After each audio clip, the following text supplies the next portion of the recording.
కూటమి భాగస్వామ్యంలో పవన్ కళ్యాణ్ గారి భాగస్వామ్యంలో జరుగుతున్న కూటమి ప్రభుత్వం పరిపాలన ఆవగింజల అరశాతమే. ఇంకా చాలా ఉంది. ఇప్పుడు చూస్తుంది just tip of the iceberg. అద్భుతమైన పరిపాలన మనకు రాబోతుంది. రాబోయే 20 ఏళ్లలో ఆంధ్రప్రదేశ్ ఒక స్వర్ణయుగం చూడబోతుంది. ఎందుకంటే ఎప్పుడో స్వాతంత్రం రోజుల్లో కొంతమంది మహానుభావులు పుట్టారు. అలాంటి వ్యక్తి ఈ రోజు పుట్టడం, ఈ రోజు మన ముందు ఉండటం మన అదృష్టం. అలాంటి వ్యక్తి దగ్గర పని చేయడానికి ఇగో ఈ స్టేజ్ మీద ఉన్న ప్రతి ఒక్కళ్ళం గర్వంగా ఫీల్ అవుతున్నాం. మాకు పదవులు వచ్చినా రాకపోయినా ఆయనకు సేవ చేస్తాం. నేనేమంటానంటే మీరందరూ తెలుసుకోవాల్సింది, మీరు పవన్ కళ్యాణ్ అంత గొప్పవాడు కండి, తప్పులేదు. రాకపోతే అంతగా అవ్వలేకపోతే ఒక గొప్పవాడికి అనుచరుడిగా మారండి, ఏదైనా మంచిదే. నేను ఆ పని చేశాను. రెండో పని, పవన్ కళ్యాణ్ గారు అంత గొప్పగా నేను అయ్యే దమ్ము లేదు, కానీ ఆయనకి అనుచరుడిగా మాత్రం నాకు అవకాశం ఇచ్చారు. అది నేను చాలా సంతోషపడతాను. ఎందుకంటే ఇవాళ కళ్యాణ్ బాబు లాంటి వ్యక్తి, ఇక్కడ ఉన్నటువంటి మా నాయకులు ఎవరైనా సరే, మేము చూస్తున్నది కేవలం ఒక జనరేషన్ కాదు, రాబోయే 3-4 జనరేషన్స్. అంటే మీరు, మీ పిల్లలు, మీ గ్రాండ్ చిల్డ్రన్ ఎంత మంచి ప్రపంచాన్ని చూడాలి, ఎంత మంచి జీవితాన్ని చూడాలి, ఎంత చక్కటి అవకాశాలు రావాలి అనేటువంటి ఆలోచనతోటే ముందుకెళ్తున్నాం. ఖచ్చితంగా రాబోయే 20 ఏళ్లలో ఇది జరిగి తీరుతుంది.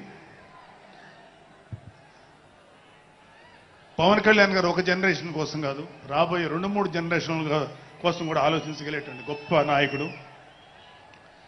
ఇంకొక చిన్న విషయం ఏంటంటే,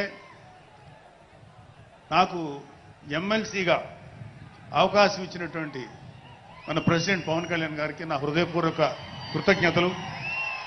అలాగే నేను ఎమ్మెల్సీ కావటానికి నన్ను ప్రోత్సహించినటువంటి వ్యక్తులు, లేదా నేను ఎమ్మెల్సీగా ఉండాలని కోరుకున్న మీలాంటి ఎంతో అభిమానించే కార్యకర్తలు, అలాగే మా నాయకులు, ఆ రోజు నాకు సపోర్టుగా వచ్చినటువంటి మా నాయకులందరూ, మనోహర్ గారు, రామకృష్ణ గారు, విష్ణుకుమార్ రాజు గారు, లోకేష్ గారు, వీళ్ళందరికీ కూడా నా హృదయపూర్వక కృతజ్ఞతలు.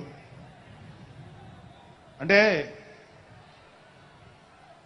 దేవుడు అనేవాడు మనం అడిగితే వరాలు ఇస్తాడు, ఖచ్చితంగా వరాలు ఇస్తాడు.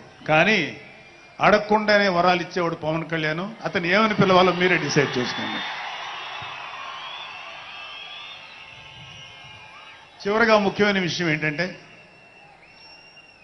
జనసేనకి ప్రాణవాయువు లాంటి వాళ్ళు కార్యకర్తలు, వీర మహిళలు, జన సైనికులు, అభిమానులు. నేను ఒక జన సైనికుడిని అని చెప్పుకోవటంలో ఉండే ప్రైడ్ నాకు ఇంకా ఏ విషయంలో రాదు. చాలా గర్వపడుతుంటాను. సో అలాంటి జన సైనికులకి మీ అందరికీ మేమందరం అండగా ఉంటాం. ఏదైనా చిన్న చిన్న ఇబ్బందులు తలెత్తినా అవన్నీ సరిచేస్తాం. ఇంకొక విషయం ఏంటంటే, జనసేన పార్టీ ఒక్కటే మీరు ఒక కార్యకర్త స్థాయి నుంచి అత్యంత ఉన్నతమైన స్థాయికి చేరుకోగలిగేటువంటి డెమోక్రటిక్ వాల్యూస్ ఉన్నటువంటి పార్టీ జనసేన. కాబట్టి జనసేనలో ఉండండి, జనసేనని ప్రోత్సహించండి. మీకే కాదు, మీ బిడ్డలకు కాదు, మీ మనవాళ్ళకు కాదు, రాబోయే తరాలందరికీ జనసేన అండగా ఉంటుంది. మీ అందరికీ మేము ఫుల్ సపోర్ట్ చేస్తాం. మిమ్మల్ని అందరినీ గుండెల్లో పెట్టుకొని చూసుకుంటాం. ఎందుకంటే మా వెనకాల ఉన్నది ఒక శక్తి, దట్ ఈస్ పవన్ కళ్యాణ్. జై పవన్ కళ్యాణ్, జై జనసేన, జై హింద్. గౌరవనీయులు పార్టీ ప్రధాన కార్యదర్శి శ్రీ శిలకం మధుసూదన్ రెడ్డి గారు వారిని ప్రసంగించాల్సిందిగా మీ దగ్గర ఎదురు పొడియం.